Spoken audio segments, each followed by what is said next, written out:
Muy buenos días, casi tarde a todos y a todas. Yo soy Inés Sabaner, represento, además de moderar esta última mesa, formo parte también de APDA, representando a Más País Verdes Equo, y yo también quiero hacer extensiva el agradecimiento que ha hecho todo el mundo, tanto a la asociación como a Chesu, porque es un tema, porque creo que están aportando muchísima información y muchísima diálogo y muchísimo conocimiento estas jornadas, que son muy necesarias para todo el periodo de tramitación y los debates que tendremos con esta ley. Esta mesa 5 nos explica, o vamos a debatir sobre otros animales que también deberían de ser objetos de protección. Y para eso vamos a tener tres grandes expertos, expertas, en temas muy sugerentes y igual no tan conocidos como todo lo que hemos venido hablando a lo largo de la mañana, pero igualmente importante, de interés y de expectativas para la gente. Cada uno vais a tener 10 minutos, pero yo voy a ser un poco flexible porque parece que vamos bien de tiempo, entonces os avisaré a los 10 y sabéis que tenéis un par de minutillos para acabar con lo que estéis comentando. Y empezaremos con animales exóticos como sujetos de protección animal, salud pública, medio ambiente y ecología. Y esta primera intervención la va a hacer Tere, me ha dicho Tere, Rodríguez Iglesias, que es presidenta de la Asociación Protectora de Animales Exóticos de Cataluña, directora del Centro de Acogida y responsable del Servicio Recogido y Cuidado de Animales Salvajes y Exóticos del Ayuntamiento de Barcelona. No es poca cosa, así que, Tere, tienes la palabra. Pues ahora, que tengo muy poquita voz yo. Bueno, pues muchas gracias por invitarme. La verdad es que para mí es un honor estar aquí y poder darle voz un poco a esta temática que llevamos trabajando, en mi caso, desde hace pues 30 años, ni más ni menos, dedicada a este tipo de animales, que se dice pronto. Y bueno, yo voy a empezar así, como son muy poco rato, intentaré sintetizar y hablar muy rápido también. Los animales exóticos son esos animales que nos acompañan en los hogares españoles desde hace muchísimos años y que por unas cosas y otras, supongo porque no salen a la calle a pasear o porque no se visibilizan de la misma manera que han estado visibilizados los perros que nos han acompañado en tantas actividades y en tantas facetas de nuestra vida, pues se han quedado como ahí, como en un cajón, y no han sido protagonistas en muchas ocasiones en las temáticas de protección animal, con lo cual hoy estar aquí para mí es impresionante y una gran oportunidad para ellos. Para mí los animales exóticos son animales que cuando hablamos dentro del ámbito de la protección animal, a veces noto que se nos olvida también unir esta temática, estos animales, a un tema de ecología y a un tema de salud pública. Cuando hablamos sobre todo entre compañeros de otras entidades que han ido emergiendo a lo largo de este tiempo, hablamos mucho de protegerlos, de cuidarlos, de dignificarlos, y se nos olvida el discurso de dignificar a los humanos, proteger a los humanos y proteger nuestro medio ambiente de los efectos que causa las malas praxis ejercidas sobre estos animales. Y es de lo que quiero hablar hoy. Bueno, primero, como sujetos de protección, obviamente es mi campo proteger este tipo de animales. Llevo luchando por sus derechos, su visibilización y su dignidad y sus adopciones. He insertado el concepto de adoptar un animal exótico hace 15 años en la autonomía donde ejerzo mi actividad, que es Cataluña, y sonó como un poco a campanazo, ¿no? ¿Cómo que adopción? ¿Será cesión? ¿Lo darás? No, adopción, una segunda oportunidad, una segunda familia, como se hace con los perros y los gatos. Cuando hablamos de animales exóticos, con mucha suerte, estos son algunos de los animales que se nos pueden venir a la cabeza, pues o por la costumbre o gracias o por culpa de las redes sociales, ¿no? Desde loros, peces, conejos, cobayas y de vez en cuando pues algún animal un poquito más de adquisición novedosa, como son los zorritos fennec, que lo han petado, entre comillas, en las redes sociales. Si seguimos rascando y seguimos teniendo suerte, también son estos los animales que se vienen al imaginario popular cuando hablamos de animales exóticos. Unos están demonizados, como son los reptiles, y otros generan entre fascinación y horror, como son los primates. Sabéis que aquí en este país se pueden tener, de momento, y se tienen primates en cautividad como animales de compañía, como animales de familia.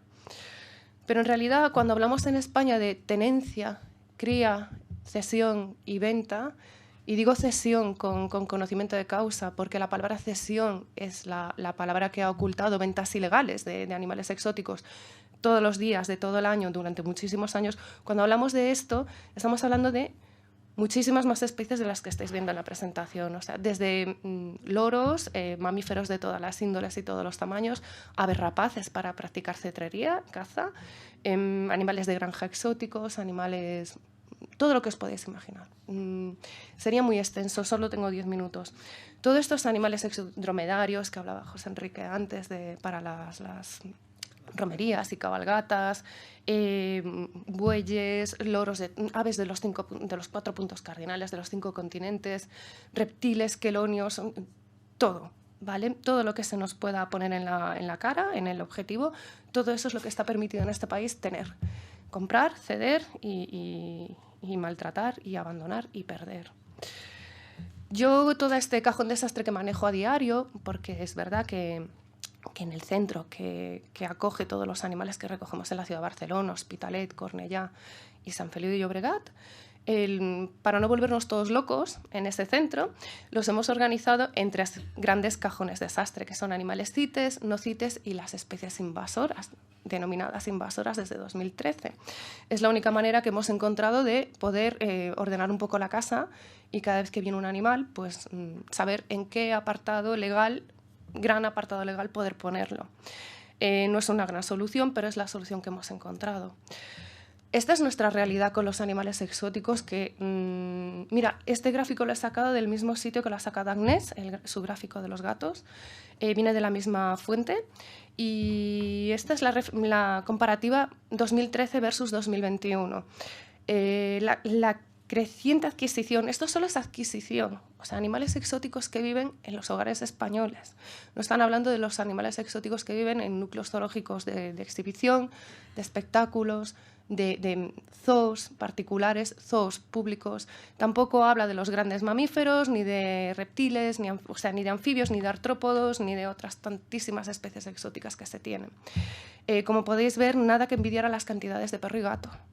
Para nada. De hecho, los exóticos sumados en su totalidad superan como animales de compañía, como animales de familia, a los perros y los gatos. Y esta cifra obliga, o al menos necesita, que se les haga un poquito más de caso a nivel legal y a nivel político, sobre todo. Sobre todo a nivel político. Pensad, en 2013 eran 6.200.000, ganaban los perros y los gatos por 100.000, pero de repente en 2021 las cosas han ido de madre, partiendo de que muchas especies de las aquí nombradas no se han vuelto a adquirir por su longevidad. Por ejemplo, el caso de los pájaros mengua en 2021 porque convivimos con especies que son súper longevas. Por lo tanto, si ya tengo 2 guacamayos que viven 80 años, este año no voy a comprar 2 más, a no ser que esté mal de la cabeza y quiera 2 más. Pero que si bajan ciertas especies y suben otras, va ligada a términos de longevidad, ¿vale? Cuestión de salud. Bueno, los números obligan a protección, a políticas de protección, a inversión en protección, a poner en las mesas de diálogos y sobre todo en las mesas de protección animal, en el mundo animalista, estos animales y no olvidarnos de ellos. En cuanto a salud pública y seguridad, obviamente, yo siempre lo he dicho, toda la fauna salvaje que importamos, que criamos y que está descontrolada como está ahora mismo, porque hay un descontrol brutal en este país, tanto de la cría como de la venta, como de dónde vienen los animales, están permitidas las importaciones del resto de Europa. Os podéis imaginar todo lo que nos está entrando. Yo siempre hago la broma, cuando me hacen la broma a mí de no es tan fiero el león como lo pintan, yo siempre digo, no, el león no es tan fiero como los posibles contagios que podemos sufrir. Nuestro centro, la gente que trabajamos en este centro, estamos expuestos a un montón de enfermedades como la clamidia psittaci, los herpesvirus, las hepatitis, las viruelas aviares o viruelas, la viruela del mono que ha venido ahora, ¿no? La famosa viruela, los morbillivirus, salmonelas, bla, bla, bla, bla, bla. Todas estas cosas son las que se adquieren en las tiendas. En ningún negocio te va a decir que tu tortuga de agua es posible potencial portadora de salmonela, que tu niño va a estar en contacto con la salmonela. O con la gripe aviar. Las importaciones de loros en el 2008 o a principios de los 2000 se cortaron a Europa, a la Unión Europea, precisamente por la gripe aviar. Sin embargo, hay países en Europa, que no son de la Unión Europea, que siguen importando de los países de origen estos loros, los crían en sus países y luego los distribuyen a España. A España, Reino Unido, a Francia. Con lo cual, cerrar frontera Unión Europea de este tipo de animales no ha valido de nada. Tampoco podemos obviar, voy muy rápido, los animales realmente peligrosos. Cada vez que hablábamos de PPPs yo me reía y decía ARPs, animales realmente peligrosos. En este país es posible adquirir caimanes, crótalos. Suena la noticia, ¿no?, de la serpiente cascabel que apareció aquí en Madrid, precisamente. Dragones de Komodo, en Cornellá, de Llobregat, no sé. Tortugas mordedoras en las cuencas del Llobregat, que también son súper peligrosas.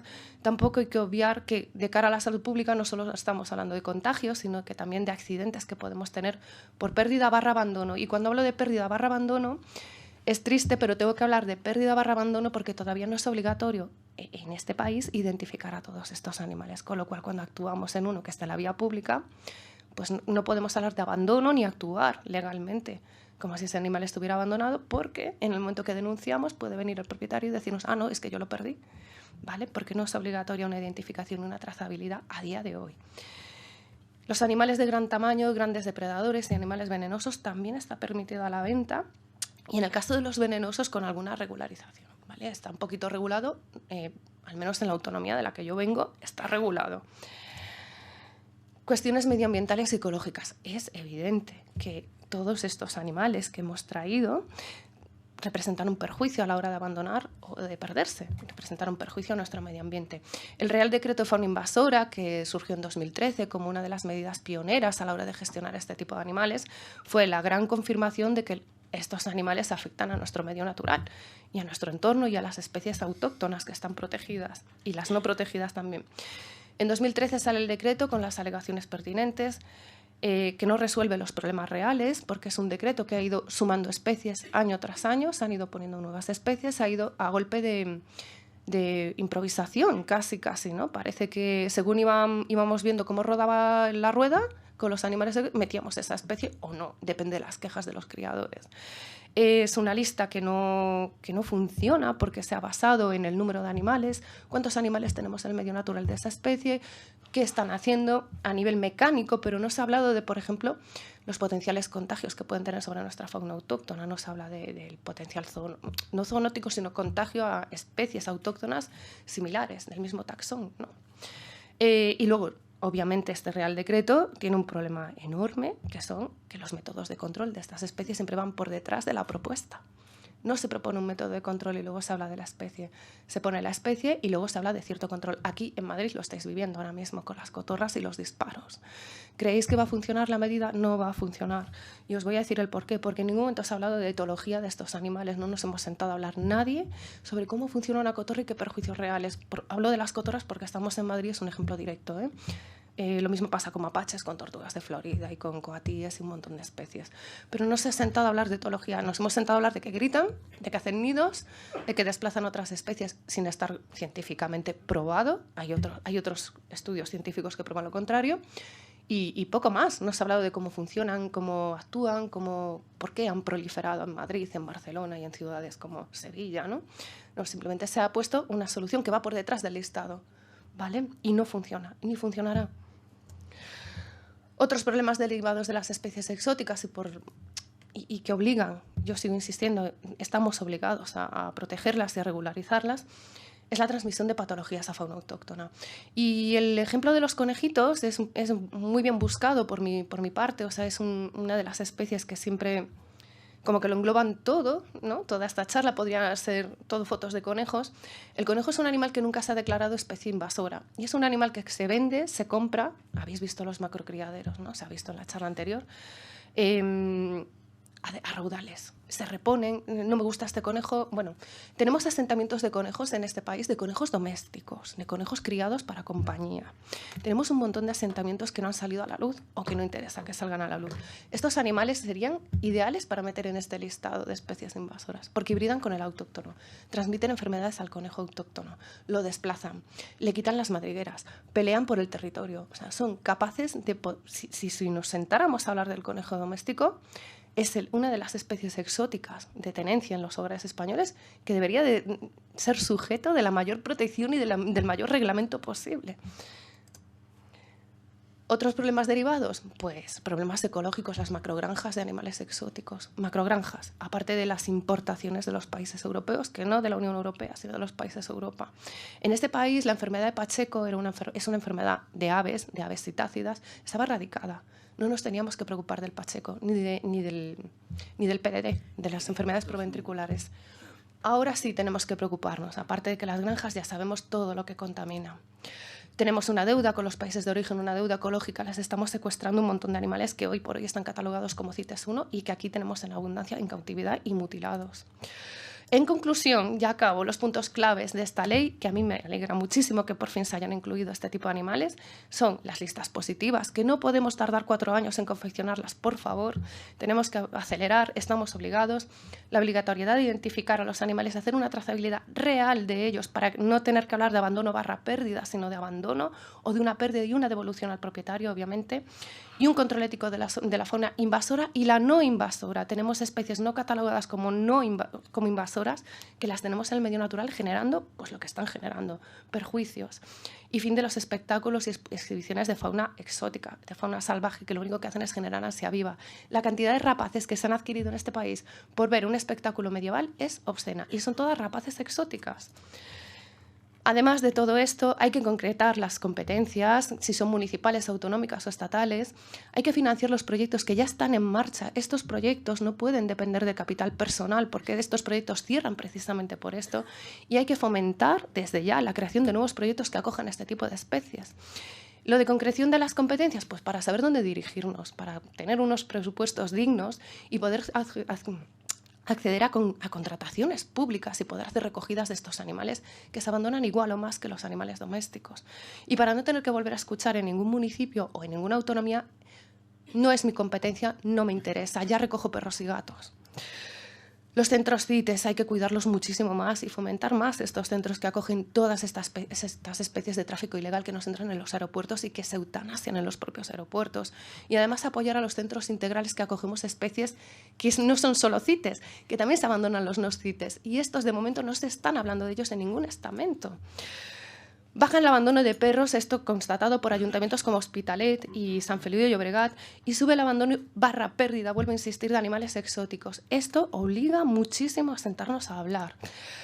Un ejemplo, Málaga, policía local de Málaga, se coge una pitón molurus, no saben qué hacer con ella, no saben dónde dejarla, va a un centro que hace espectáculos con pitones. El famoso criadero de Galicia. Esto ha sido vergonzoso a nivel organización. Nos tuvimos que organizar las entidades a título amistad, personal, amigas, nos queremos, cogemos todos estos animales enfermos y nos dejamos nuestro dinero, el que nos cuesta tanto ganar, para sanearlos. Que hayas tocado este tema a mí me ha tocado mucho el alma y me ha hecho llorar, porque pensaba que nadie iba a hablar de esto. Esto además para la ecología es un asco, todos estos vertidos van al medio natural y los animales que se le habrán escapado, porque esto era horrible.